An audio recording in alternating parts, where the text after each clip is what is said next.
What's up, guys? Welcome to the James Boudreau podcast, where I sit down with people from all walks of life to talk about their stories, experiences, and ideas. This podcast is brought to you by Watson Motors, the official studio sponsor. If you're in need of a Jeep, Ram, or Dodge, or whatever, these guys have you covered with great deals and even better service. So hit them up in Manistee, Benzie, or Ludington, or check them out online at watsonmotors.com. Listen, support the people that support the show. Now let's get into it. Your candle. Oh, I know.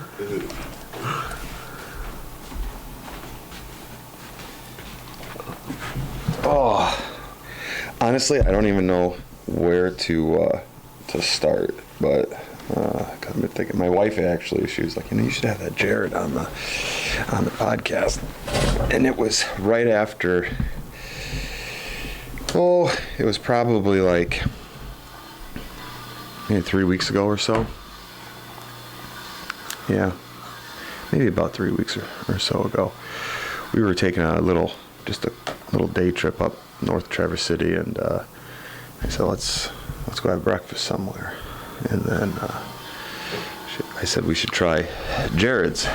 And dude, so it's fucking weird, man. Some friends of mine were like right after you opened a little bit. Yeah. They were kind of like posting the food they had, and they were just raving about it. And I'm not a foodie, okay? But I enjoy, obviously, like most people I would think, enjoy really good food. Yeah. And we don't go out a lot. We don't go out to eat. We do all our cooking at home. So anyways, I'm like, well, let's try Jared's and check out breakfast. Because first of all, I mean, for the longest time, aside from maybe a couple places, there really isn't any like a go-to. In my opinion, for us, there wasn't like a go-to breakfast spot. So it was just myself, my wife, and my youngest daughter. I'm like, this is fucking nuts. Because I got the biscuits and gravy. Amazing, by the way. I really enjoyed those. My wife got an omelet. I think she got the French omelet. Yep. And that was a recommendation prior to going in there. She was like, I don't even know what that is. But, so she got that, and my 9-year-old got the pancakes, and we all sampled a little bit of everything. And I'm just like, and I love the vibe. This episode is brought to you by Brandon Ball, broker owner of Dwelling Realty, Keller Williams, Northern Michigan. Are you looking to sell your home? Then look no further. When you list your home with Brandon Ball, you'll get a trusted advisor who will guide you through the entire selling process. With extensive knowledge of the local market, he'll help price your home competitively to attract the right buyers. And with proven marketed strategies, your home will be seen by the most qualified of buyers. With 17 years in the business, you'll have someone experienced who's on your side. Contact Brandon today to get started selling your home. 231-690-4981. That's 231-690-4981. Or Brandon at dwellingrealty.com. This episode is brought to you by Trailhead Bike Shop. Trailhead Bike Shop is an old school independent bike shop owned and operated by two supremely rad humans, Kyle and Lynette Nichols. They're a full-service shop offering quality bicycles while providing quality service at a fair price. They strive to provide great customer service and build relationships within the community. I mean, it doesn't get any better than that. No matter what kind of cycling you're doing, be it on the road or getting after it on gravel, Trailhead Bike Shop is the shop you need to check out. You can find them at 216 West Ludington Avenue, Ludington, Michigan. You can get a hold of them at 231-845-0545 or trailheadbikeshop.com. The food was fucking great. You guys should be going checking his stuff out. I love the vibe. I like how intimate it is. It wasn't like a diner per se, but it gave off a little bit of a diner vibe, probably because of the bar setting up there. And then I just kind of watched you and the two young ladies that you had serving. But I was looking at my wife and I'm like, he's doing this all by himself. Yeah. This is wild. Yeah. It's wild. Well, not a lot of people know that I wasn't actually going to open the front. I was just going to use it for catering. Right. So when I was researching you, when you first posted that you're doing this thing. Yeah. And before I looked at the comments, I'm like, well, what exactly does he do? So, because I don't, this is the first time you and I have actually really met. Yeah. And so I was digging into your Facebook page and stuff, and I said, I think he does like catering and stuff like that. I'm like, this is actually a really good idea for him. Again, this is just me talking out loud, because I love shit like this. And I'm like, this is a really great idea. And then when you're like, oh, we're, open up for private dinners and stuff like that, I'm like, that's such a smart move, in my opinion. Yeah, so I originally started just as a personal chef. So I didn't do any meal prep. I'm not a meal prepper. I don't know. Everything's got to be fresh. I got to control most of it. If I make it, put it in the refrigerator, just, I don't know if it turns out good. Like, I can't tweak it right before it goes out. Okay. Right? So I just did private dinners. So there's nobody in town really that does anything for dinners of 4, 6, 8, 10. And I like the smaller side of dinners because it's just a little more intimate. You can talk to people, you can get to know people. So that's kind of where I started. And then somebody called and was like, hey, can you do a wedding? I was like, I don't know, how many people? 200. Have I? Yeah. Can I? Yeah. Sure, let's try it. Let's do it. And they were like, yeah. So I did a wedding, and then next thing you know, weddings kept coming in and coming in and coming in and coming in. And then we had to get a space to do a wedding. Yeah. To do weddings. So I just wasn't going to open the front. And then I actually sat in there with a bottle of wine and decided, why not? Just get something going, something that everybody can see. And then, I don't know, just 20 days, literally 22 days from start to open when I got the place to when the restaurant opened. Yeah, I mean, I was at the grocery store this past weekend, and I had, I don't know, at least 3, maybe 4 people grab me while I was shopping, and were like, is it really that good? Yeah. And I'm like, yeah. And they were like, well, we gotta get there and try it. I'm like, yeah, you absolutely do. And I guess, so you're open from breakfast through lunch. Yep. And then you're doing private dinners and. Yep. I still do all of the private dinners. I can't really get away from those. Those were the bread and butter for 8 years before we started, right? No pun intended on that one. Yeah. But, so, yeah, we just, I don't know, like, my philosophy on food is literally just simple food. Like, you can't go wrong with simple. But we also are doing it with real food, real ingredients. So biscuits and gravy made every single day, like every single morning at 7 a.m. It's a brand new batch of 20 pounds of biscuit or 20 pounds of sauce just getting turned into sausage and gravy. That's wild. Real quick, there is some construction going on outside, so if that's getting into the to the podcast, no, it's not the mics. Somebody's grinding sidewalks outside, so bear with us. So you're making everything from scratch, but let's start maybe from the beginning. When did you get into cooking? How did you, like, what moved you towards that?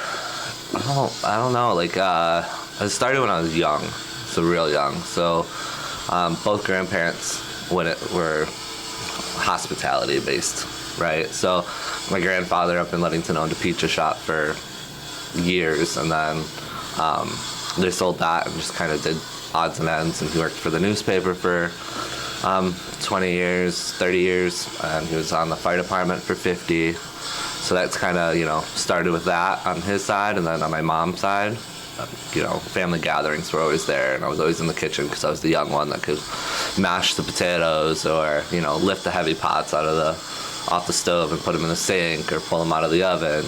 Yeah. So it kind of just bloomed from there. And then I think most of it started when I was in high school, actually. So I got a job washing dishes. And then just like the craziness in the back of the house started the feel. Dishes is probably the backbone of majority of restaurants. Not a lot of people think about it, but it is. And so we did that. And then by the time I was 17, I was on the line slinging hash and, flipping eggs and doing that. And then just grew from there. But I really had a couple of really good mentors when I was younger. And that's kind of what stuck into it. Went into the Korean Tech program out at West Shore. Well, it's now called Summit Tech program. Had 2 really great instructors out there that kind of pushed, and then had a mentor that sent me out to Grand Rapids and said you should go take a look at it. I had a scholarship to go to the CIA in Highland Park, New York, and Culinary school, yeah. Okay. But I turned that one down and just went to Grand Rapids because it was closer to home. And from there, we just, I don't know, just went crazy. So, how long were you in the culinary school? I was there for 2 years. So now, is that like the shit you see on TV where it's like, yes, chef, and they're... Yeah. There is a lot of yes chefs, but it's not as, I don't know, Food Network and the TV shows kind of dramatize everything. Like, yeah. Gordon Ramsay's not that crazy. He's a nice guy, you know. So is it that way in some restaurants? Yeah, but that's different than what I'm doing at mine. There's no yelling. I've never yelled. I've never thrown a pot. I've never done any of that. It's just, listen, here's what I'm expecting. Here's what I want you to do. Here's how it's going to work out. If you question it, fine, question me. But I want to see why you're questioning what your thought process is on this. Because what my thought process, your thought process, 2 different thought processes. And I hired people that are supposed to be, you know, they want to be in that field. They want to be there. And it's always growth is where questions come from. If you don't know, I want you to know. I want to know, why don't you think this is going to work? And, you know, some of the servers are like, hey, this isn't working for us. All right, why? Why isn't this working? Oh, that makes sense. Change it. You know, it's not just me. It's part of the, you know, the company part is the staff that works with me. It's the farmers, the suppliers, it's the guests that come in, because you guys are all part of it as well. If you're not having a good time, we might as well change it. So another thing is our atmosphere is supposed to be kind of homey. Yeah, I dig not it. Industrial. The trend right now for all of the restaurants is industrial. Which I think is pretty annoying. Yeah. Because first of all, it's super loud. And your place, even though it's a smaller setting, right? Yeah. You would think that, like I was just there this past week for a private dinner. Yeah. And I don't know, there was 10, 11 of us in there. And we could hear everybody talking just fine. Yep. There wasn't any, like, you go to some restaurants, to your point with that industrial, all brick, everything's just loud and annoying. And it bounces off the walls, and you can hear conversation from all the way across the room and over this way. And, you know, if you quit listening to your table, you can hear what's going on next to you. Yep. Yeah. It's not really, you know, it's kind of, I don't know. Everybody has their own little conversations going on. Nobody needs to know what else is going on, in my opinion. So you've been you've done everything in the restaurant business. I have, yeah. Which is nice, because I know what's going on, right? Right. And that's a lot of things that a lot of restaurants don't know. Like, there's a lot of owners that open, and they're like, oh, I never worked in the front. Oh, I never worked in the back. Like, how are you going to dish out that kind of cash to open a restaurant and never know what's going on between the two? Yeah, so I've read Anthony Bourdain's book. Yeah.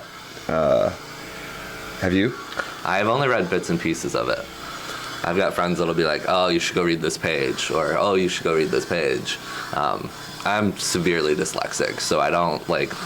Okay, so I guess I should say I didn't read it, I listened to it. Okay. So I do the audio. I do a lot of audiobooks, just because it's just easier for me to take it all in. Yeah. But, you know, not unlike what you've done. I mean, he kind of went through the whole process himself. And so it's interesting to hear you talk about how you're running your business and everything that you've done, because it very much kind of translates into the self-taught chef. I mean, he did go to a culinary institute, you know, eventually, because he was trying to make his bones in a big city, right? But, yeah, that was just one of my questions. It was like, do you read stuff like that? Do you have chefs that you are motivated by or take cues from? Or is it like really... Not that it's a competitive, I don't know if it is competitive or not. It seems like a very competitive industry, but... It is, but it doesn't have to be. Yeah. Because each one of us, like, especially in Manistee, each one of us are totally different in what we're doing. Right. Like, 100%. Like, you've got great restaurants in Manistee. I'm just hoping to make some of them step up their game. Well, that's the quote, right? rising tides, raising all ships or whatever. Yeah.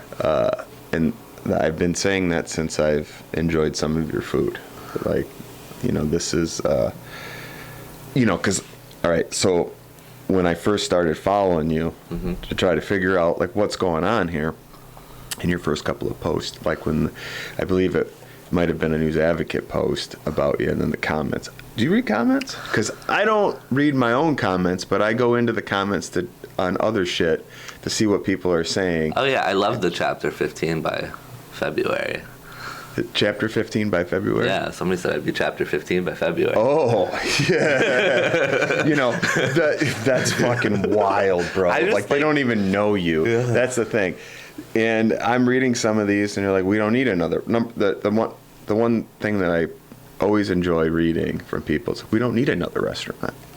And I'm like, well, but it's different. Yeah. Or he's not going to make it. He's in a bad location. What is he thinking? And then these people, well, they're not your customers for starters. You'd like to have them come in, try it, and be like, oh, and then go back online and be like, I fucked up. I shouldn't have said that. Right. But that's the way I am in business. It's like, if you're coming at me like that before I even start, then you're definitely not the person I'm trying to have come into my business. Come on in. That's what I'm saying. Yeah. Like, if you have any doubts about what we're doing there, come say hi. Love to talk to you. I'll come out and sit in the table. I do that now. If somebody's not happy, or like I've gotten only a handful, which, maybe it's gonna be there. It's gonna happen. It's gonna happen. There's nothing that we could do about it. Can't please everybody. No, but I'll go have a conversation, say hi. I can't, know what's wrong if I don't know what's wrong. Right. So that's. But no, I hate comments. I hate reviews too. Yeah, reviews. It's like So what we've started now, when I say we, my wife and I, like when she wants to like check the reviews on something, especially if it's, because I've had as many as like 3 businesses going at once. Yeah. And we're not like huge. Yeah. So reviews to me for 99% of all businesses are like, eh. So what we'll do is we'll go to like a Reddit where people are actually having a conversation. Yeah. Because a Google review from somebody that's like giving you a shit review, but maybe even no context, or like a 1-star, whatever. Yeah. It's like, what really happened? Well, I invite you to call me and tell me what happened. Yeah. Call me out there. Tell me what happened. Why are we at where we're at? Like, I have zero problems doing that. Coming out and saying, oh, great. But what's really going to make me mad is if you spell my name wrong. I'm not joking. Like, if we had this conversation, he came out and talked to me, just didn't do what needed to be done, just don't spell my name wrong. It's on the top of the building. Yeah, get it right. Get it right. Yeah. Sometimes, well, then you get the, not that I want to go down a review rabbit hole here, but I did notice that when I had the liquor store, I'd get reviews on Google from people that are trying to get Google rewards or some shit. Yeah. And it's like, well, that's the biggest thing. You don't even shop here. Yeah. It's a scam. It's there. It's a nice, helpful tool for those that are visiting town, but it's also a one-sided point. Yeah. So you have to take it with a grain of salt, because yes, somebody may have had a bad experience. That's not what we're striving for, but that's things that are out of all of our controls. I mean, it would be like if I had friends come over to my house and have dinner, and then they went on Google and said, boy, Jim should have really cooked that steak a little bit longer. 1 star. Right? You wouldn't do that. No. So why would you do it? And the fact that you get rewarded for leaving a review, whether it's good or bad. Yeah. Or, even in the hospitality industry, it's cutthroat in some of these bigger cities. And like, I know there's some restaurants that will say, leave a bad review, we'll give you 15-20% off at other restaurants. Yeah, that nowadays you got to worry about bots. Yeah. Because I just watched this whole thing on how interactions on the internet I can't remember what year it was, but I think it was like maybe 2017. The diagram was bots and real humans. And it was like 90% 2017. I could be getting the dates wrong, 2017, 2008. 90% human. And then as we progress into 2025, it's come to 50-50. So 50% of the interactions online now are coming from just bullshit bots. Yeah. Somebody with a farm or whatever. And so what they're saying now is that the switch is going to happen where it's going to be mostly bots and less human interaction. And we're talking comments and, likes and shares and all this stuff. And then it's just bots having conversations with each other. Yeah. Well, that's the progression of AI as we speak. Yeah. Like, who knows what's actually being done by real people and what's being, auto-generated for people. Yeah. And, once you realize how AI works, sat through a lovely demonstration on it. Did you really? Yeah, it was quite interesting. For you, what you do? No, it was just like as we progress into different aspects of, marketing and media and different things like that. Once you kind of recognize the auto bot or the AI intelligence and how they always report, you just ruins Facebook for you. You just what? It just ruins the marketing for you because you can just tell straight off the bat. Like emojis. Oh, yeah. Emojis. Emojis everywhere. If you see Instant. a big post and there's 500 emojis in it, Instant. it's AI. Yeah. Because nobody's sitting there putting a smiley face, a fire, or whatever. I don't even think the kids nowadays use that many emojis. They don't. No. They don't. Kids, I don't know how old you are, but my kids, they're not even on Facebook. Yeah. They're not even on Instagram. They're on Snapchat, or my son, he plays with, what is it? Like a Twitch or whatever. Oh, I don't know. I don't have the hand-eye coordination for that. Well, he's just watching stuff on it. Oh. Streamers doing their streaming thing, I guess. I don't know. Is that kind of like the kid that plays with Legos and everybody watched wasn't there that huge YouTube video that went out? I think that's one of the kids. He doesn't watch that. He's more like a game thing, and then he does stuff with his buddies on it, whatever. But yeah, it's interesting. But I have a theory about AI. Okay. I think it's fake. What I mean is, AI is real in terms of this generated shit. But if we're really being honest, what are we doing with it? We're just doing dumb shit. Oh, we're asking it to make stuff, or we're having, I made a whole, little clip of a little baby doing a podcast. I saw the trend, and I'm like, I'm going to try that. But we're just doing dumb shit. Yeah. If AI is going to be sentient, it's going to be stupid. Because the people that are using it are doing dumb shit like me, Yeah.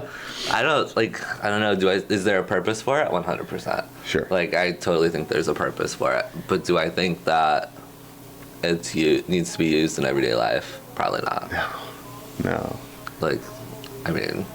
I use it to help get some of my, it'll build a spreadsheet for you. Yeah. It's fantastic. I'm not an Excel person. I need formulas. Hey, this is what I'm trying to do. This is what I need it to do. This is boom. And then it creates that formula and it works for me, right? Yeah. That's where I think it's beneficial. But other stuff like creating podcasts, maybe, I don't know about it. Yeah. I'm just trying to stay ahead of the curve, I guess. I don't know. But back to food. Food. Excuse me. So when we had that, it was a retirement dinner that we had at your place. The menu, when I was talking to John, the guy that put the party together, he said, you just sent him a menu, and he was like, yeah, it looks good. Yeah. And so how are you, first of all, the salad. So mixed group, and, the salad was beautiful. It was delicious. And when I read the menu, because John sent all of us the menu before we went there, and I'm like, oh, that sounds really great. But the sweet potatoes on top were like candied chips, bro. So good. And then, so I'm just gonna try to explain the salad. Leafy greens, and you had the sweet potato chips on it, but the dressing you put underneath on the actual plate, and everything was on top. So when we're sitting there, and I got it right away. Yeah. I could see it, and I'm like, okay, this is gonna be good. And I'm just looking around. People are like, where's the dressing? And I'm like, you gotta Got to start eating it, guys. Yeah. And then everybody was like, holy shit. And then it was this banger after banger that came out, man. The steak was perfect. I told Alex there, like, I could have just had a bowl of the risotto. That was fire, dude. That was fire. Yeah. So, like, you sent that menu over. I mean, and I'm assuming that you kind of change up what you're thinking based on what the person says for dietary restrictions or whatever. Yeah. So everything's custom. Right now, everything is custom, and it's going to stay that way. And everybody asks me how I have time to do all this, right? Yeah. So I don't sleep, which is funny. About 4.5 hours is my average sleep cycle. That's been going on since I was a kid. Like, I can accomplish crazy amounts of stuff. So I get like an extra 48 hours a month, which is a whole nother work week to do stuff, right? But basically I'll say, hey, I need some guidance in what you're thinking. I need to know allergies is the big one, right? We don't want to have any problems. Dietary restrictions. Some people don't do dairy. Some people don't do pork. Some people don't do chicken. Great. Totally understand. And then from there, I kind of just have this conversation figuring out, like, just kind of like what's going on here and being like, all right, like, where's their favorite restaurant? What's their, guidelines of, like, what do you normally see them eating? What's the, like, if they were to go and you went to get their coffee, what kind of coffee are they getting? Are they getting almond milk? Are they getting oat milk? Are they using whole? Are they using skim? Because those kind of little details will give me an idea. Okay, well, they're not a huge dairy fan, so I'm not going to do, a risotto that has a lot of cream in it. I'm not, I could do something a little bit different, maybe a roasted potato. That way they're not hitting their having that cream issue if they have a cream issue, right? And then afterwards, I just kind of sit there and I'm like, all right, where are we at with this jumbled notepad that I have, notes that's all over? And then we just go to town and just write one out for them. And then I send it to them, and then they can be like, yeah, no, like, I don't like the salad, or I don't like, this. I was kind of envisioning more of this. Gotcha. Send it back out to them. Now it's getting a little harder to do like 24-hour turnaround. Yeah. But usually a little bit more of a notice, we can get things finalized for them. Like, I had a couple get their wedding. They were like, hey, we're getting married next October. We're going to be in town on Sunday. Can you just create us a menu and have a tasting for us real quick, and we'll go. And we'll see right there. So Sunday at like 3 o'clock they came in, and they sent me the message not that long before. It was like a week before, and just had this tasting that went out, and they were like, yep, booked here. Way to go. So you're doing like full-on wedding catering. Yeah. Private dinners, weddings. Where are you getting the staff for the catering? You treat them well, they come to you. That's like I know that I'm not the least expensive catering option in town. I know that. But I also know that you have to pay your staff in order for them to leave the restaurant on a Saturday night. Yeah. To come and help you. So if they're going to make, I don't know what the average is for some of them, but they tell me like, hey, I'm not leaving the restaurant for less than $200. Great. Perfect. We start you at 200. That way they come in and help. Yeah, that's a goat move, dude. It hits. Am I making the most money? No. But am I here to make the most money? No. I don't. Money to me is dead presidents. Well, yeah, I've been, thinking a lot about stuff like that lately. Like, what is wealth? And for me, it's not zeros in your bank account. You know what I mean? It's there's so many other things that create a good life. Yeah. One of them happens to just be knowledge. Knowledge is your key, and staff, when I first started out, I thought it was going to be like one of the hardest things to get, but I feed my staff at the end of the day. So at 2 o'clock when the restaurant closed down, we have family meal where we just stop, and they're still on the clock. They're still getting paid. We have, half hour worth of whatever we decide to make that time. Sometimes it's pancakes. Sometimes it's, a scramble. Sometimes we're having steak salads. It just depends on what we got going on. And then we go back to work and clean up and we get things done. Sometimes it's like, yeah, I'm not really that hungry. I just want to go take a nap. And then I'm like, that's fine, but here's what we're having. And usually the plate disappears out of the window, so it's not that big of a problem. But that, I think, is what keeps most of them. They're like, he actually cares about what our input is, what's going on here. Yeah, Or, he's feeding us, and it's not like a cheeseburger that's 3 hours old that accidentally got made type situation. Yeah. So most of all of the staff that's with me is extremely happy. I got one of the kids that works with me on the weekends, and I found out that he's like, it's like home. He just like cares. I'm not just another number to him in the back doing all of my dishes or whatever. They're like, he actually does care. But I know you've been looking for a line cook too. Have you found one? Or? I found a couple that will be coming in, which is good. But I don't know. Right now we're still like new in the world, so everything comes to seem like it's a little more hyper than it might be come January and February.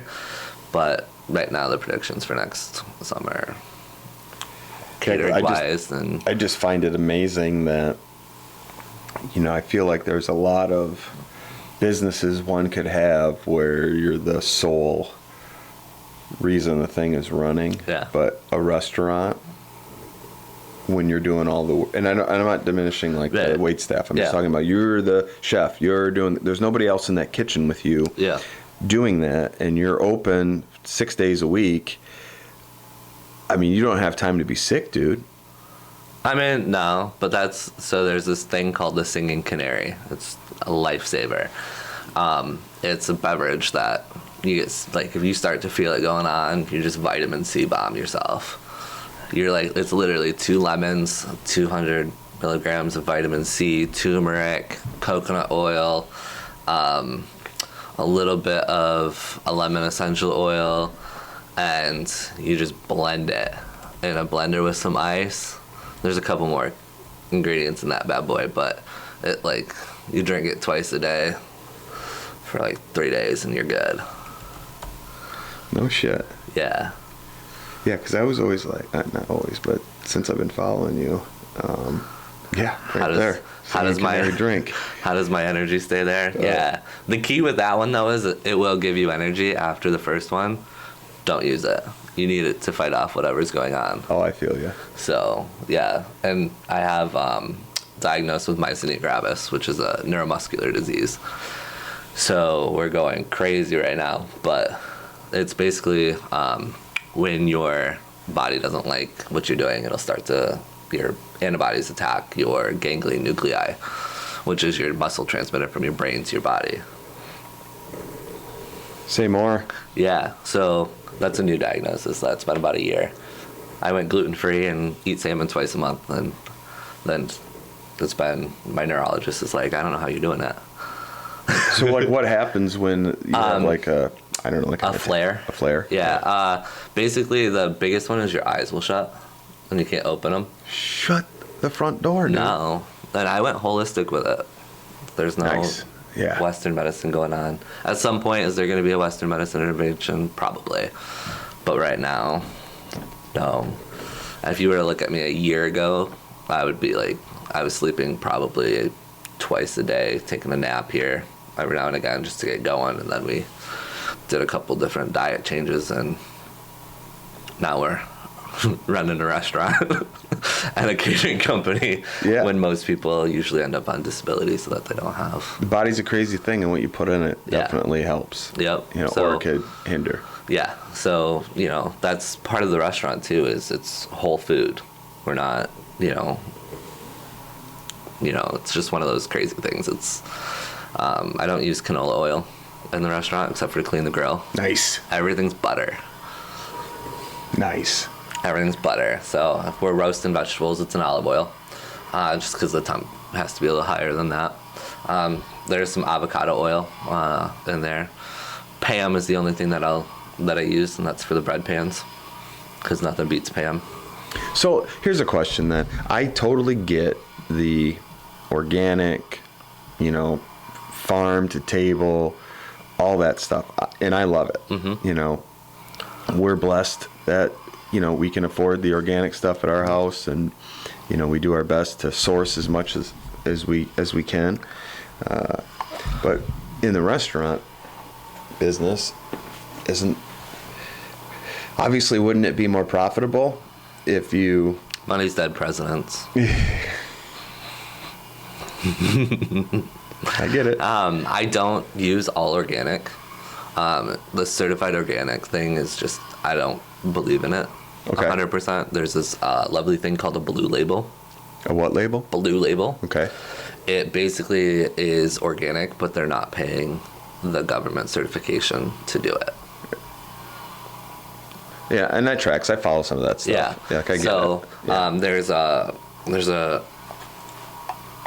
produce auction in Bear Lake, or not Bear Lake, Big Rapids, where a lot of the farms will go and you can buy massive amounts of different things.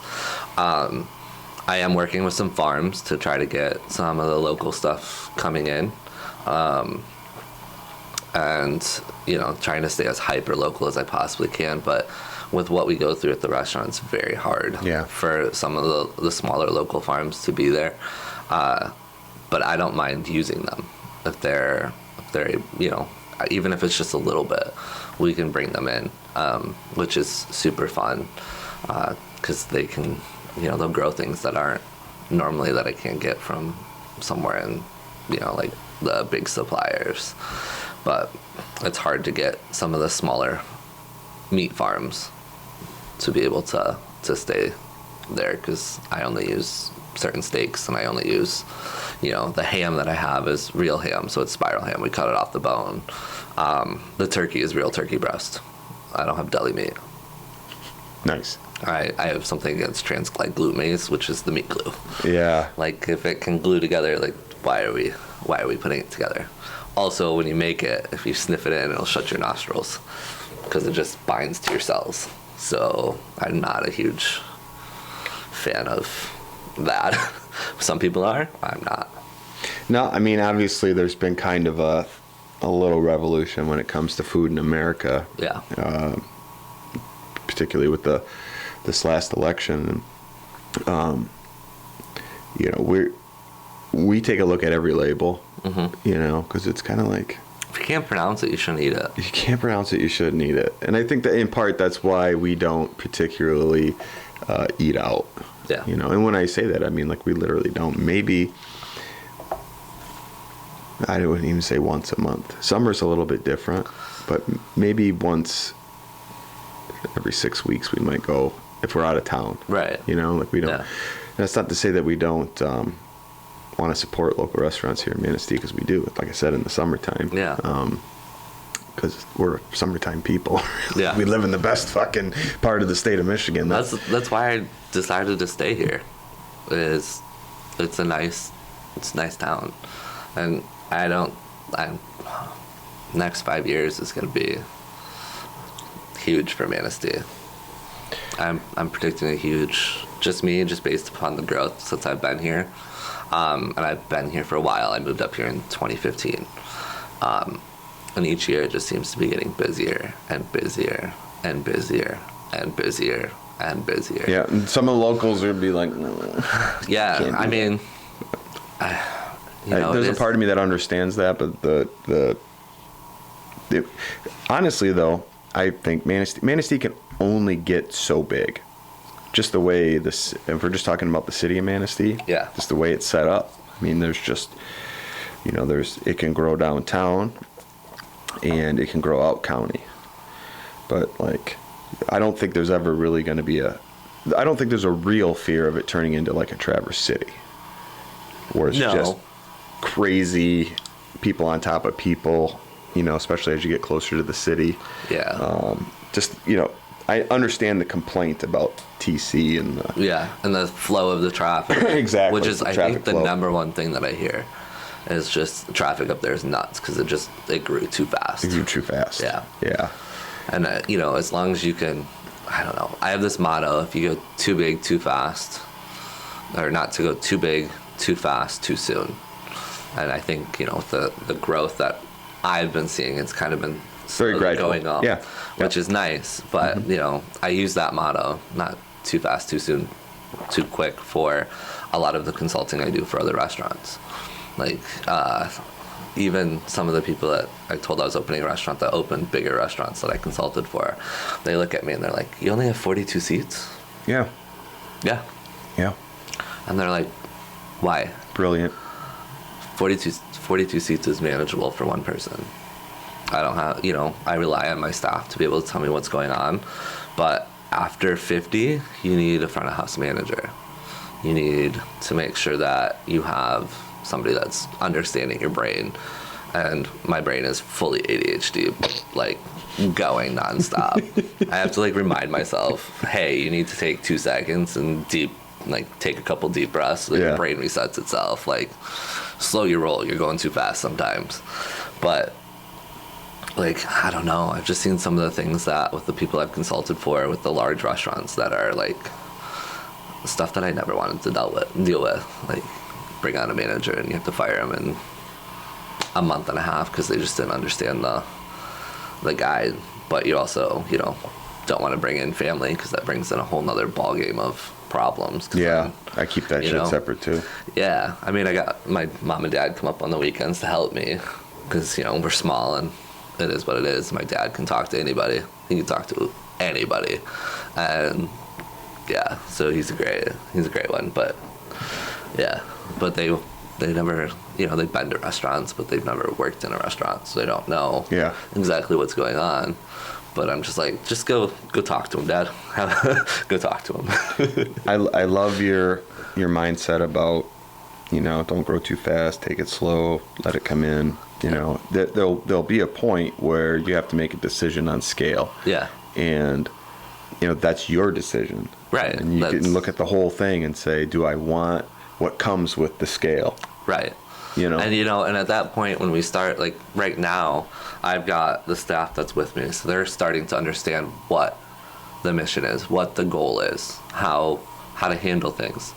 And when you start to grow, right, then you can bring them in and promote them and give them the ideas because they're starting to learn exactly what your anticipation is and what you're expecting. So you don't have to like teach them over again, right? Right. But one of my biggest compliments to me is when they go on. If they leave me, it's like, all right, I made my mark. Have fun. Go torture somebody else. Yeah. Just kidding. But that's kind of one of the big things that is like, hey, let's just go grow. I've taught you everything I can. Time to run. Go open a restaurant. Call me when you need me. Yeah, that's always been one of my if you can help your team to grow. Yeah. And they truly enjoy working with you. There's only 2 options really for them, and that's to leave and spread their wings because there's a ceiling where they're currently at with you, or just stay because they love it so much. But either way, it really is a win because when they leave you and they're happy with that experience and you've helped foster their growth, they're going to leave and tell other people about how great it was with you. And I think that gets missed a lot of times with because they don't want to lose them. They're like, I've spent so much time training you and investing in you. Yeah. And now I'm like, go have fun, do what I taught you. Yeah. And then tell people I did. Tell people it was me, right? Yeah, exactly. But no, I do a lot with the Restaurant Association and ProStart, which is where I initially got my start, which was with the high school program. That's what they teach here. It's ProStart. It's a 2-year curriculum, and they give you basics to get through all of the hospitality. They start with customer service, food safety, knife cuts, stock, sauces, light butchery, and they do all of it, right? And they do that here at the high school? At the tech center. Oh, at the college, yeah. So at the tech center, that's what they teach you. I didn't know they did that there. Yeah, so that's when I got started, and that was a couple years ago, like 15 years ago. And then I went off to culinary school, and that program just breezed me through culinary school because I had the basics right down. Yeah. I didn't have to relearn how to use a knife. I already knew that. Did I have to relearn some of the cuts? 100%, because we didn't use them like we were supposed to. We just were like, oh yeah, we got the battery down, we're good. Check that off the box. But then in culinary school, they're like, oh yeah, no, you got to work on that one. So I went through like 50 pounds of potatoes one night, just cutting them, so that way I could pass that class. But that's another thing. But anyway, so that program is what I go away and mentor. So I was there yesterday, and they did these boot camps. Yeah, I was going to ask you about that boot camp. Yeah, so we've got 2 more. So I'll be closed this coming Friday, which is the 31st, Halloween, and then the following Friday. But basically, it's all of the programs have this chance to come to this boot camp, and they do customer service, leadership, tabletop style. So how to set a table, different ways of doing that. They do knife cuts. They do like a meat or like a plating demonstration, and then I do hands-on with them for the cooking side of it. So we have turkey, because turkey's turkey, and it's basically a blank canvas. You can flavor it however you want, which is great. So and they've got 4 different recipes that they're making, and they make it right then and there on a butane burner. They use a knife right with me, and I've got like 20 to 30 students that I'm trying to pay attention to, making sure they don't burn down the banquet hall that we're in. But no, they actually know what they're doing, so it's kind of nice. And then I give them, tips and tricks on making turkey and going from there, and send them on their way. It's crazy. So what's really funny is actually all of the people that are doing demonstrations. So this past weekend was knife cuts. So we had Kyle, who's up at Kalamazoo Valley. He's a ProStart alumni. He owns Blueberry Farm. We have Jacob from the Bavarian Inn. He's the executive chef there. He came from a ProStart program. We have Maria, who came from a ProStart program. We have Jake, that came from a ProStart program.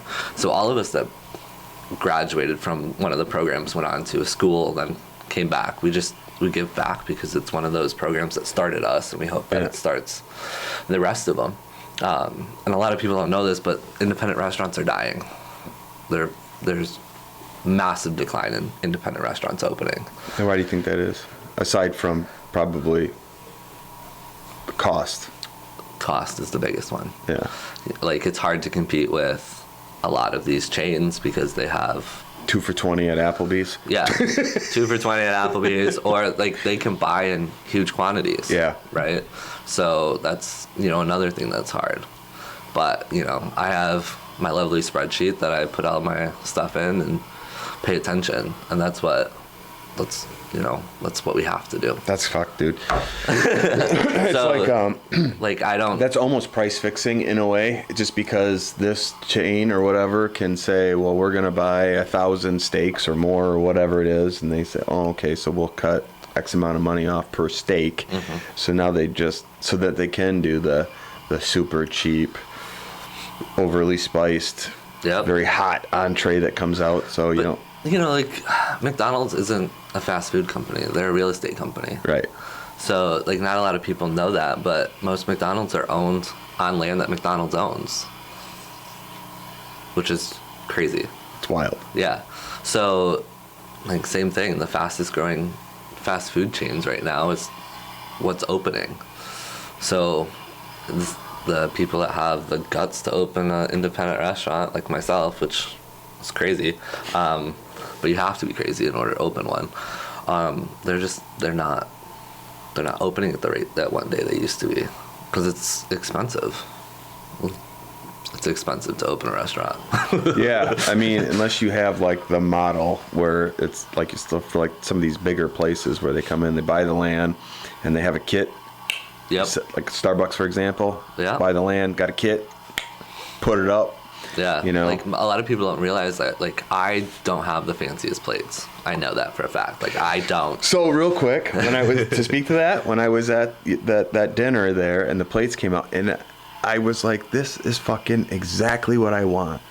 Yeah. I don't give a shit if the plates are fancy. I'm not eating the plate. Right. You know what I'm saying? So it's the food that I'm here for. And there was a gal there, and she had said, everybody loved your food. Yeah. And she was talking about oh, I wonder if he could do a party of X amount of people and all this and blah, blah, blah. I'm like, yeah, I'm sure he does what he does. And she said, too bad he doesn't have, too bad it's not more of a like a luxurious place, a bigger place. And I was like, it doesn't fucking matter. No. Like, that's not, you didn't come here for the ambiance. And you know what's funny is I might get bored on a Tuesday night and repaint the whole entire thing. Well, I mean, you get 48 extra hours a month. So. Literally. Like, if, you know, the color right now of the restaurant is very nice. It's very welcoming opening, right? Yeah. But I've been there for 8 weeks now, 9 weeks now, and we're looking at about 12 hours a day some days. I'm tired of looking at it. Yeah. You might walk in the middle of February and it's a whole different color. I have zero problem with that. It'll just be paint. Yeah. You know? Paint. You can redo it whenever you want. Or, you know, you might walk in and I just change the tables out. Like, the best part about owning your own place is, all right, let's just do it. Get ready. But, yeah, like, so the plates that everything came on for you, those are my private dinner plates. But the plates at the restaurant, those bad boys are $17.50 a piece.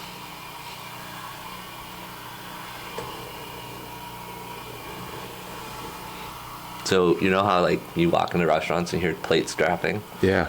That's literally the month's profits gone to rain. That's crazy. Yeah. They're expensive. And I don't have the, you know, like they're just oval, like they're round, cream colored plates that are there, but they're expensive. And that's where most people go. Is like, it's not, you know, it's the equipment first. Yeah. It is expensive, but you can depreciate that over time, so it is what it is. But it's the plates and silverware. Oh my God. Why? So yeah, I mean, I get that like silverware could be expensive, but is it like ends a in the theft? trash. It ends in the trash. In the trash. Every single time, yeah. It just ends in, it's just because, you know, you're moving fast, you forget a knife, or you forget a fork on the plate when you're scraping off the food that goes in there. It's there. It's where it is. So it's just like those little things that you don't pay attention, like you never thought of. Like, yeah, I bought, you know, enough silverware to turn the restaurant twice an hour for the 8 hours that we're open. Wait, why are we down like 20 rolls of silverware? Yeah. Well, I mean, just paper cost. Actually, my linen napkins are the same price as my paper napkins. Well, that's good. It's called negotiations. Yeah. I mean, even like register tape, stuff like that. Oh, it's just, you know, it's just pennies and dimes and nickels, and it all adds up. Yeah. You know? Yeah, it does. Yeah. But shopping around, a lot of restaurants don't remember that you can shop wherever you want. Yeah. You know, the suppliers will get you with prime vendor deals. Like, if I'm a prime vendor, we'll give you 5% back on your deal, right? So that $1,500 check sounds great. But now I'm locked into 90% of your business. Yeah. Great. You should be able to give me a better discount with what's going on. Otherwise, I'm shopping around. I could save that in a month by shopping around. So when you were talking about, you know, growing slow, not, you know, jumping right into everything, I mean, do you have like a plan for the next, like where you think you want to be in, say, 5 years? That's such an arbitrary number, but yeah. I feel like when I think about asking you this question, it's like, it's all health based. Like, how you feel? I will go as fast as I can, you know, as long as I can to get where I need, you know, to go through. But I'm not 100%, like, I'm in there to, you know, make some money. You know, I've got to pay the mortgage and, you know, pay the bills and all that fun stuff. So that way in 40 years I can sit there on my front porch and drink my coffee and look outside, right? Yeah. But I'm not out there to make $1 billion. Well, you know, I just pay the bills and create good food for people. 5 years, you know, maybe in a different spot. I have no idea. Right now, we'll take it by the, you know, just go with the flow. Yeah, I just feel like with what you're doing, you know, when I made that initial post a couple weeks ago about The Secret being out, yeah, you know, and really wanting, you know, because like I said, selfishly, let's just keep this for us. Well, everybody used to say, like, why don't you have a sign on the building? That was the number one thing that they said. Like, you don't have a sign. Yeah. Why don't you have a sign? Well, it's 2025. You don't even need a sign. You need an address online. Yeah. And some social media. So I was just like, I just got tired of answering the question. Like, why don't you have a sign? Why do I need a sign? Yeah. But that's, they say that the Midwest is 10 years behind. I believe it. I've heard that for decades. There was something that I won't ever forget, that like when it starts, like say in California, something, it's 5 to 10 years before it gets to Michigan. Yeah. Like when people start doing something like, trends, clothing, music, food, you say it starts way over here and then it makes its way over. Well, not a lot of people know this, but I used to actually travel and do a lot. So I worked for a company based out of New York, and I did a lot of music festivals. I did a lot of PGA events, NASCAR, NFL. Like what would you do? I'd bartend and cook. Yeah. So I did a lot with the PGA, their catering companies. So we would go in on a Monday. We'd travel around. I drove to 43 states, I think it is, 45 states. 45 states, yeah. Hit 45 states in 2019, just driving to all these different events. Worked some huge ones, Stagecoach, Coachella, TPC in Jacksonville, nice. Arnold Palmer in Orlando, and then a lot of like Las Vegas events, a lot of New York events. So we'd end up in New York one week and then we'd be in California the next, and we drove. So we had a crew of 4 that drove every 6 hours. We were rotating in a car, saw the states, and just lived the roadie life. It was great. Fuck yeah. Were you single at the time? Always. Yeah, dude. I mean, come on. That's like, yeah, you're living. Yeah. So we did that, and I'd be in the kitchen Monday, Tuesday, Wednesday, bartend Thursday, Friday, Saturday, Sunday, because that's where you made most of your money. The festivals, I'd just bartend. Just show up on a Thursday, help them with some setup, and then Friday, Saturday, Sunday, bartend these 80,000 person That's crazy. festivals, and then help them break down on Monday, leave Monday night, get to the next one, and move on. But I started staffing those, so I did a lot of HR work starting in 2021. So I still, I opened the company in 2017, did private dinners, and then if somebody would reach out to me, I'd be like, all right, yeah, I'm free that weekend, and then I'd take that weekend off and come back home, cook for them, and then go back out. So like EDC Vegas was my biggest one that I did. That was a beast. You start Wednesday, you sleep for like 2 hours each time. Anywhere from 8 to 1,500 employees that you're managing. They start at noon, they end at 7 a.m. That's wild. So like that was a big one. So EDC Vegas was mine for a long time, and then so was EDC Orlando.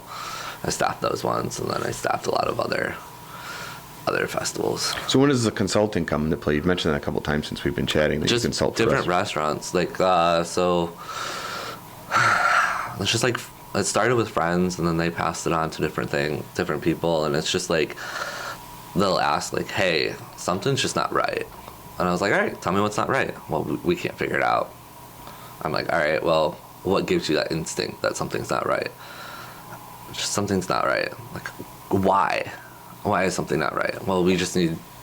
So I'd fly out, look at whatever they've got going on, and just be a customer. And then I can usually figure it out. Most of the time it's the bar. Yeah. The bar is where you're losing money. What's something I heard a long time ago? It's like, every bartender will steal from you. You just have to find the one that steals from you the least. Yeah. Because that's even just a free drink or an extra shot or whatever. Yeah. It's that, and then they control a lot of things. But most of the time, so it's usually the bar that you have to pay attention to, but it's also your host. Okay, how's that? Your host controls the flow of the restaurant. So if you seat the restaurant all at once, you just jam locked your entire kitchen for at least 2 hours. If you have a huge dining room, which most restaurants are 150, if you seat 150 people at once, you're screwed for 2 hours. And then it just starts over again. That makes sense.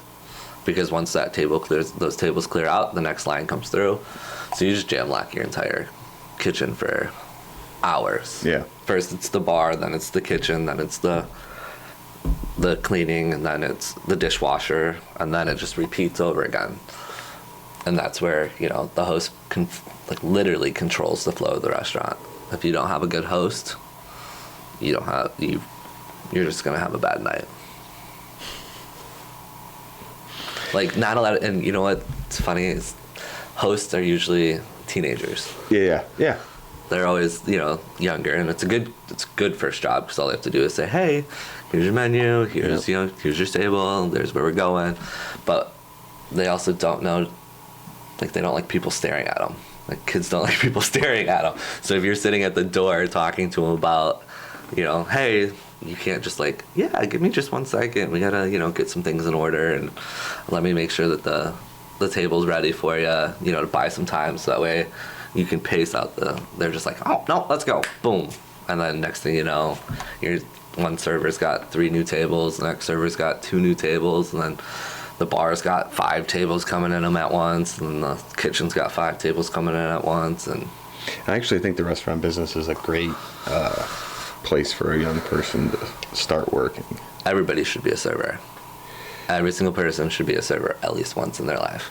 It teaches you a lot about communication and dealing with different personalities. Mm-hmm. And I'm a firm believer in that. Yeah. My daughter works at a restaurant here in town, and she's 20 now, and she's been there for a few years. And she started as a hostess, and she's done some tables and a little bit of bartending now that she's a little bit older. But I've seen and not just because she's gotten older. I mean, obviously you kind of change as a human the older you get anyways, but she's I can just tell it's been a really good thing for her. Yeah. And when she comes home and unloads, oh fuck, we had a group come in tonight that was like, and well, how'd you deal with it? Yeah. And then listen to her talk about how she dealt with it or whatever. I'm like, so you're learning a lot of skills here, kid. There's a lot of things that, who was it that said something? I think it was like Sandra Bullock did an interview, and she's like, every actress or actor should be a waiter at one point, because you have to put on a show 90% of your time. The other 10%, you're in the back just going, It's like the movie Waiting. Yes, literally. There's a lot of accuracy in that. I believe it. But yeah, it's one of those things that, the restaurant industry can build a lot of great people, but it can also turn people into introverts where they just don't leave their house ever outside of it. It's just there's a lot of personalities to deal with. It's a lot of great special occasions that are coming in. It's a lot of not so specials when you have like funerals or wakes that are going on. But that's just it. Like, you don't know what somebody's walking into. They could be just venting because they got off a really bad phone call and they're not happy because they can't get rid of that, whatever that phone call was. So it's just like trying to change that mentality of them right then and there. Of like, all right, maybe we can have a good time. Like, it's good. There's some servers that can change the mood really fast. There's really good ones. There's a couple that I'd love to steal, but I'm not gonna do that to the restaurant that they're at.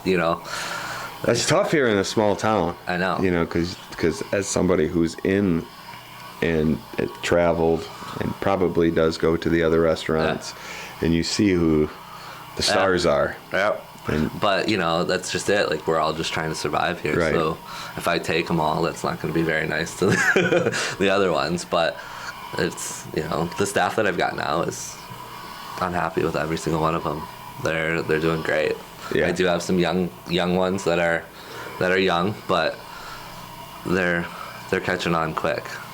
So hopefully they'll stay around and do a few things. I mean, 2 of them are in college and are gonna fly the coop soon, but that's okay. Yeah, it's part of it. Yeah. I think you really opened up at a good time too, because even if you were bigger and had a bunch of staff, I'm always kind of like, God, don't open up on the 4th of July weekend, because I think that's just setting everybody up for disaster. But I thought you opened up at a great time. and started this thing that you're doing, and it's moving its way out into the ether. And like I said, when I was at the grocery store, people talk. I mean, obviously, I put out a lot of content, Right? But you know, these are like people that they don't strike me as somebody that has to go and do the newest and try the. Yeah. They're genuinely curious, because they were not only like, hey, I saw what you posted. I've seen other people posting. Yeah. It's getting bigger and bigger. People are talking about Jared a lot. Is it really that good? You know, and I keep having this vision where one day you're going to wake up and there's going to be a line out your door all the way down to the condos. It's already started. Yeah, I know, dude. I'm telling you, you got something going here. I'm super impressed. Like, I don't know. Yeah. But my main reason for opening the end of September, at the end of all of the busy rush, right? It's when the locals start to come out. Yeah. And that's why we're here. Like, I don't need, like, yes, tourists are great. They bring in extra money. They boost the economy in the town, but the locals are the ones that keep the town running. They're only here for 4 months, 5 months, right? There's 12 months in a year. Who's good? You know, there's the locals are the ones that keep everybody going, and you know, a lot of the town is all tourist based. Yeah. Right. You know, we've got people that'll start to shut down here shortly. Stores that'll start to close on Monday, Tuesday, Wednesday, or whatever that may be. Yeah.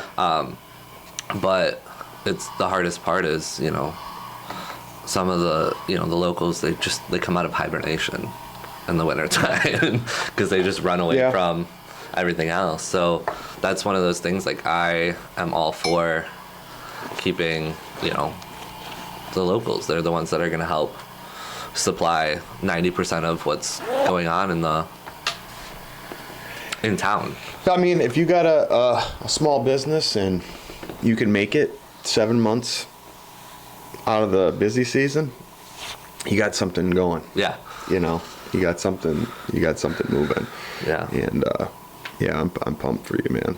I think and just to your point from earlier where you were talking about, you know, Manistee kind of growing. I was supposed to have Tyler from the Tribal Holding Company come back on last week, but he's still waiting for board approval to come back on the podcast to give us an update on the Gateway project. And you see, because when I had 401 River Street, you know, I bought that property like just at the inception of this idea of the Gateway project, right? Didn't really know anything about it when I decided I wanted to open up my own business downtown. And then as that kind of took hold and it started coming out and they started showing plans and people getting excited, you know, pre-COVID, you know, people were looking at that project like, oh, we should invest in Manistee. You know, maybe a building or two here was purchased, and like, okay, because there's something coming here. Right. And COVID, and then House of Flavors is gone. We got fences up. We got banners saying that this is coming, and then it's just not coming. It's just like, and I know this is a huge scale, like a crazy amount of money is going to be dumped into this. And there's hoops to go through, and there's grant funding and all this shit that's involved in it. But when I had him on the podcast the last time, they were talking about September breaking ground. Well, September came and went. Yep. It didn't happen. And Tyler and I talked again. He's like, all right, well, there's a lot of things that are going on in the background that we're dealing with.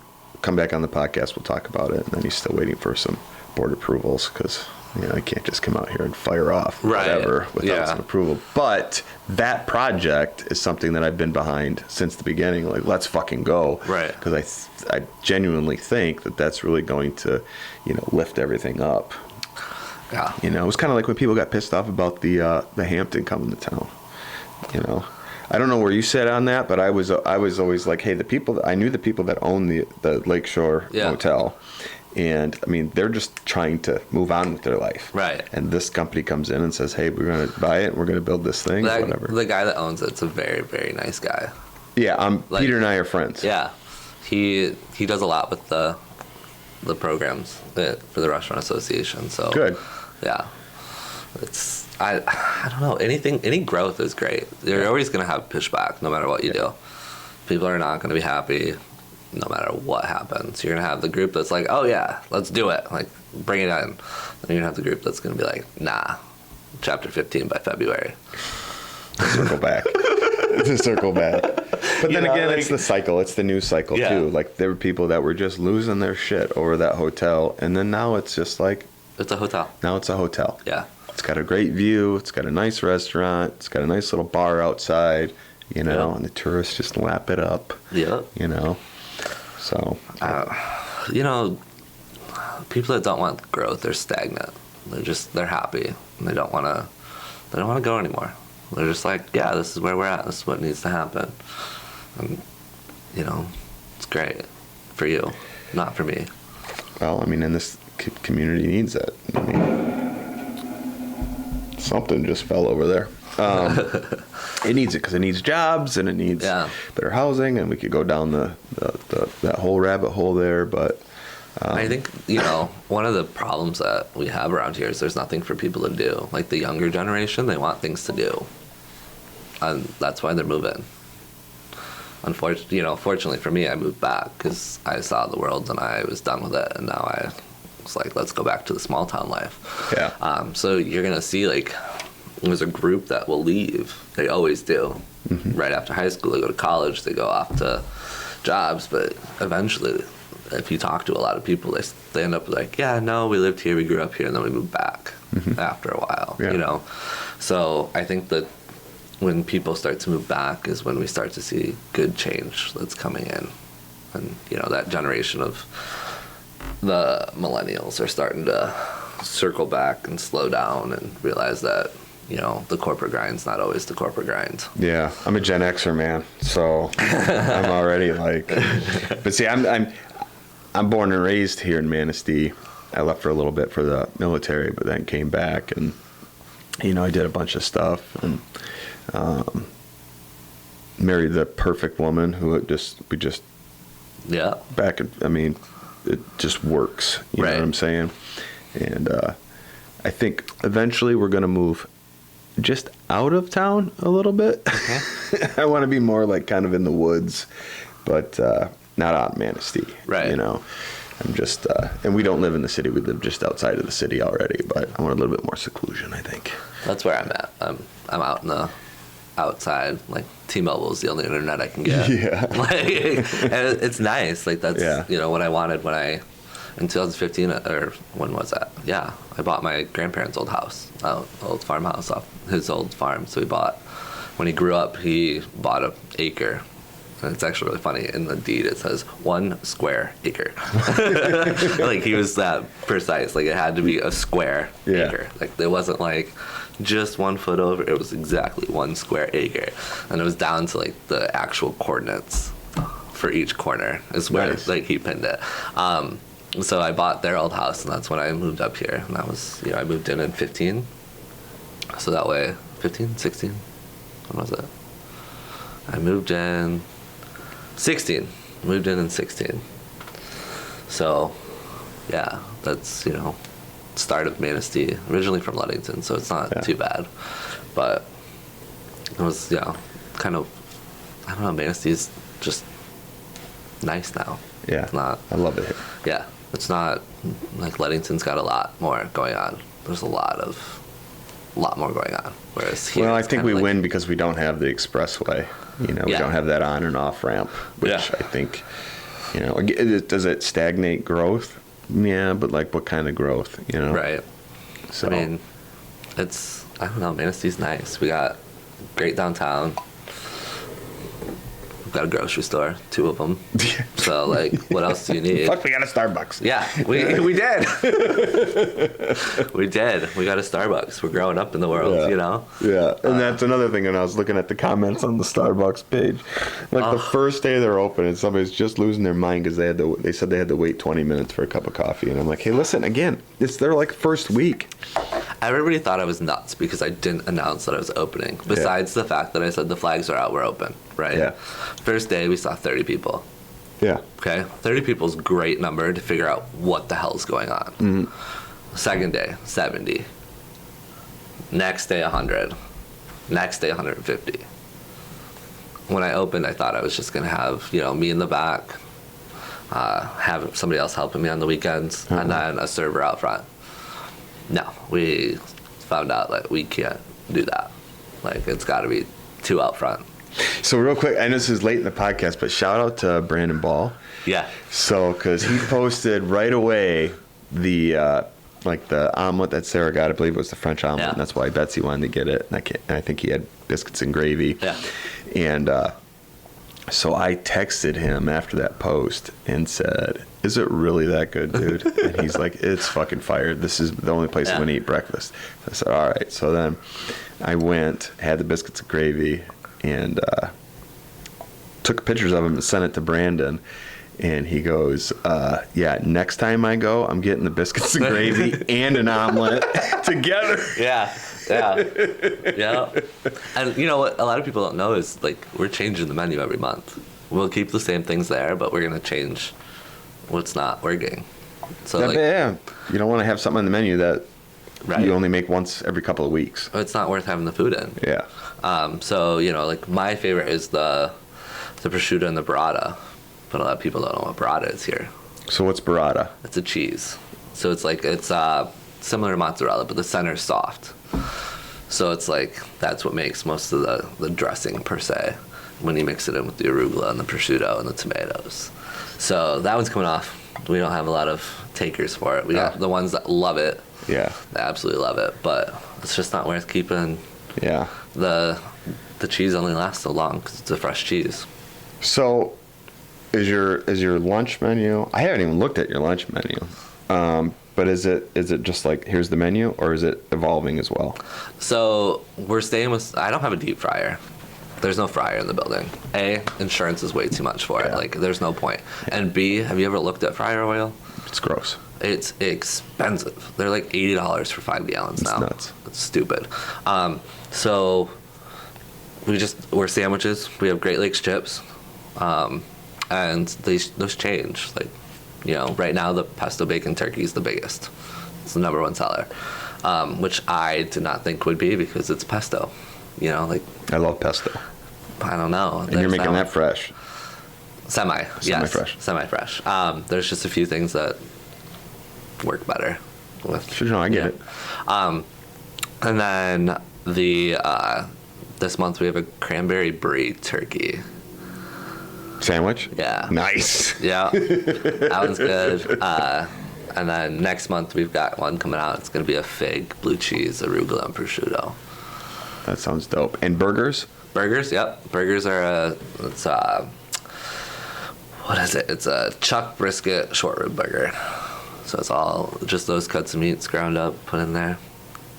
That's fire, dude. So that's a good one. There's a secret burger list out. We're on that one. Just so everybody's fully well aware. There's a secret burger list in town. I found out that we're on that. So it's good. Is that a Facebook thing? I gotta check this. Secret Facebook. I don't know. Secret burger. Yeah, it's secret burger list. I don't know if that's. I don't know if it's on Facebook or anything like that, but there's one that's out there. So that's super fun. But yeah. Talk to me about the supper club. Yeah, so that's basically invite only. That'll be launching here shortly. I wanted to do one in October, but October is come and gone. Basically, it's whatever I want to make. You don't have a choice. That's what it is. Chef's choice. Yep. So you'll get, it's a 3-course meal, basically whatever is decided on. It originated from, I've done a couple of them as a personal chef in different locations. So we just set up tables in the middle of the forest, and you just came out to the forest and had dinner, and then you were done. And then mushrooms. No mushrooms. There was mushrooms on the plate, but not that kind. And then we did another one. Somebody was like, "Hey, can you come out and cook?" And then I'll invite a bunch of people, and we're not telling them what they're having. they're just coming over for drinks, and we're just gonna have food. And I was like, oh yeah, like we can do that. Yeah. I was like, all I need to know is allergies. And she's like, how am I gonna get that? And I was like, I don't know. Be creative. That's, because we don't want to. Allergies are a big thing, Yeah. So when we launch, it's gonna be invite only, 16 people. The restaurant will change a little bit, kind of like what I did with the dinner. That you were at, where this one table, and you're just going to be immersed with whoever's invited. There'll be just, I don't want to give away all the secrets, but it's just something that's going to be a little bit different in town. We're going to do a little adventurous things. One day you might have, octopus, or we might have lobster. We might have steaks, or you might have, I don't know. You have to be certified to serve pufferfish. So if I can find somebody that's not going to cost me $20,000, we'll have pufferfish. But that's a no for me, dog. I don't even want to risk that shit. I watched John Wick. Yeah, just kidding. That's probably not going to happen. But it's like that idea of like something that's outside of what's going on in town. Yeah. And it's an experience. Yeah, that's the biggest thing is fresh. We have to change experiences for people. Make food exciting again. Yes, that's a good one. Yeah, we do. But just, we just that encourages people to go out to a restaurant. Yeah. Yeah. Because a lot of times we think we kind of just weigh the, do we want to spend, $200 tonight on dinner, or do you just want me to go to the store and get some steaks and cook it up at home? There's this study that came out, because I pay attention to a lot of the different studies that are going, and it's like 77% of the population goes out for dinner. That's a lot of people that are eating out. 77% of that study, yeah. So I don't know how many people are in that study, but they're saying that about 77% of people eat out on a regular basis. Yeah. Sometimes I'm just like, and I mean, if you think about it, that's expensive. It is. But what have we lost? Right. Not a lot of people understand, like, they can cook at home, but they're just like, I want something that I can't cook. Yeah. And it has a lot to do with... Or I don't want to cook. Yeah. Or I don't want to deal with the dishes. Yeah. I'm the dishwasher at home. So I don't have a dishwasher at home either. I've been doing it for 10 years at every meal. I always said I'm the guy. If I ever get a dishwasher, I'm buying a commercial one. Yeah. I washed dishes in a restaurant when I was a kid. Right across the street here where the Emporium is. Okay. Used to be the Sunrise Bakery. Okay. And I don't really know how much they actually baked, but I was the dishwasher there when I was 13, 14 in the summer. So that was like, I had to be there by 6 a.m. Yep. And I did breakfast till lunch was over at 1. And so I did all the dishes there. But they had a guy there, Dave.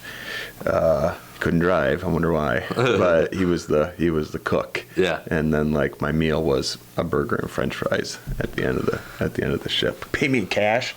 Like, here's an envelope at the end of a Friday. And dude, and we're talking well over 30 years ago. I mean, I was taking 200 bills home a week as a kid back then. It was crazy cash. Yeah. I didn't save any of it. But you never do when you're a kid. No. That's always candy and clothes and whatever else was going at the time. Yeah. Yeah. No, like, I don't know. It's crazy.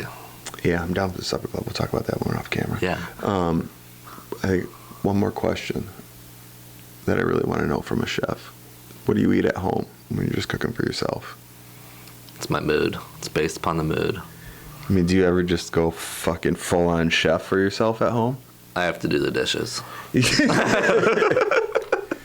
Like, if it's... Yeah, I mean, Thanksgiving's when I do most of my stuff that I want to do, right? Yeah. Invite the family over and do that. Yeah, sometimes I do. It's just, do I want to deal with the mess afterwards is the real question. What's your favorite thing to eat? I hate that question. I know. I'm sorry. Do you ask a mechanic what his favorite piece of thing to work on. Out in the God, car. you put me on the spot at the end of the fucking podcast. It's just like, I don't know. Like, each person, you ask the surgeon what part of their body they like to cut, you know? Like, I get it. It's one of those things, like, I don't know. It's just, like, my mood depends on what we're having, you know? It just, everything hits different depending on what time of the day or where you're at. I do love a good peanut butter and jelly sandwich. Like, I'm an emotional eater. That's why I work out like crazy. I love, like, before we would just, like, I'd jump on a plane, go to Chicago, and just eat around Chicago. That would be, like, my escape for the day. Do you like cities? I like the city to visit. Yeah, we're on the same page there. And then, what's really nice about the airport here is you can fly into Chicago in the morning, then fly back at night. Yeah. And it's not that expensive. It's really not. No. Like, if it's kind of a goat move. It is. But, we're in a... Grab the train right away. Yeah. Or, you jump on the Blue Line for one ride, and then you get out and call an Uber because it's $70 cheaper than going from the airport. That's just one of those things. Like, you just learn the tricks to do things like that. But I don't know. Have any desire to go to, like, Europe? Actually, 2020, I had booked a trip to Europe to go backpacking. I was leaving in April. Wait, couldn't go. I shut down in March. Yeah, I was going to ask you what you did through COVID, how that worked out for you. It was good until, like, I did a lot of private things for people. But, you're not supposed to be in people's houses and that, but they would go out for their walks and do different things like that. I did a lot of shipped, just grocery shopped for people because that was fun, actually, spending somebody else's money while I'm, running through the grocery store. Actually, I worked on the Badger. Did you? Yeah, in the galley. What were you doing in there? Cooking for the crew. No shit. 80 people. You find a way. Yeah. You find a way. So that was fun. Learned I was seasick. But, I get there at 5 a.m., begin the process of getting all the stuff cut up. So that way when we're on the water, you're not, like, trying to use a knife and rolling sideways. But, yeah, it's the first time I ever realized that definitely got to use some saran wrap and tin foil in a pan because the oven definitely gets soaked with whatever you're roasting at the time. I don't know. So every now and then on my algorithm, because I do watch a lot of food stuff, people cooking shit. I'm really into that. And from somebody who just at the beginning of the podcast said he's not a foodie, but I'm like, I think I can make that at home. But anyways, I've seen in, like, sailboats and stuff, like, the chefs, and they have these, like, rocking mechanisms that are on their stove that keep the food from going out of the pans, which is super interesting. They don't have that. Everything there is steam powered. So, like, the ovens get steam sent to them. The stovetop is steam powered. So that was definitely a trick to having to learn how to use that, because you can go from 0 to 60 in a pan and burn your onions real fast. Like, you start off slow, and slow is, like, medium in the thing. So, yeah, it was nuts. But we'd start at 5. We'd get all the knife work done before we set sail at 8. They eat 6 meals a day because a lot of people don't realize that the engine crew stays on the ship. They work 4 hours on, 8 hours off because of how hot the coal room is. That can't be a fun job. Golly. Yeah, so they get food before and after, so every 4 hours roughly there's something for them to eat to stay, fed and hydrated, and because you're just burning a lot of, at that point you're just sweating calories out like literally. Crazy. So and you couldn't repeat food for 2 weeks. So for lunch you had to have something different. You couldn't do, like, tacos on a Tuesday, Taco Tuesday. You couldn't do, like, beef ones and then the next week beef ones. You'd do, like, beef and chicken, and then you'd do, like, steak and something different if you wanted Taco Tuesdays. Because they're living there. That's basically the highlight of what's going on for the day is the food. So the rule was you couldn't repeat something for 2 weeks.